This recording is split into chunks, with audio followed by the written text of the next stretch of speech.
this tutorial is to show you how to use lab7-2 on Raptor and functions. Now, what you're going to do in this lab is you're going to take the random number program from page 222 of your book and you're going to code it. So you're going to follow the pseudocode that's already written for you and follow the steps 1 through 8 on creating this program. You're going to have modules and you're going to have a loop to run multiple times at the end, and then using the random function that's available within Raptor. So in step 1, the details of the program are listed in addition to these following requirements. So read those carefully. Now, as you start to run your program multiple times, we're going to have a flowchart that's similar to this with your variables that are declared. Player 1 and player 2 stores the name, winner name is there, and then endgame controls the loop. And then we have 2 random numbers, P1 number and P2 number. Now, as you're going through that, let's show you some of the difficult portions. How it's going to start is you'll have a call that will input names, and I will not code that because that's just a simple input process. And then we have a loop to run multiple times, and that, if we did it with a do while loop, we can just simply say here endgame is equal to yes, then it will end the game, and then before that we'll put in our question right here. Do you want to end the game? Yes or no. Put that into end game. And then what we're going to have in here are 2 function calls. One that's going to roll the dice, roll dice.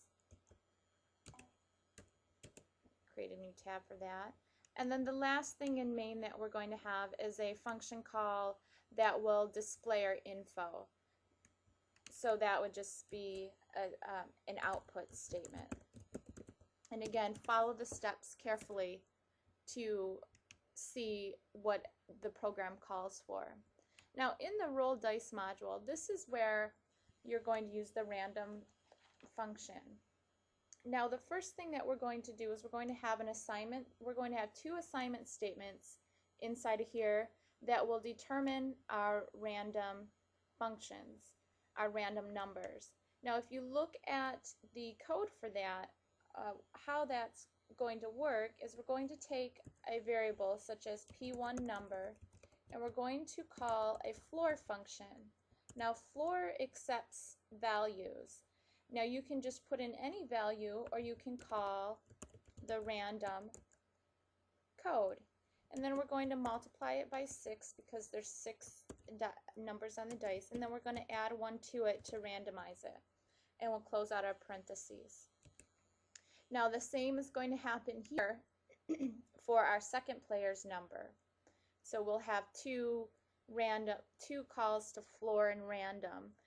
1 for P1 and 1 for P2. And then as you're reading the requirements, what happens next is we have to determine who wins. And it's either player 1 or player 2. So what we can do here, or I suppose it could be a tie. Here what we're going to do in our first condition is we're going to start by just asking if P1 number is equal to P2 number. And you'll notice in our condition, if that's true, what we want to do is an assignment statement that assigns winner name to the word tie. And that would indicate that they've tied.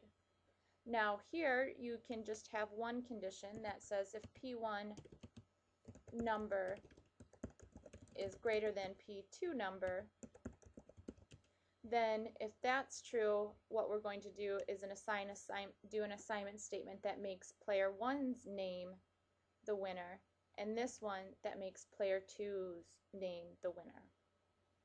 So you're going to want to finish out that code. Again, follow the steps 1 through 8 on on all of the things that need to happen, the variables, the comparisons, and how you take in the usernames and display the information.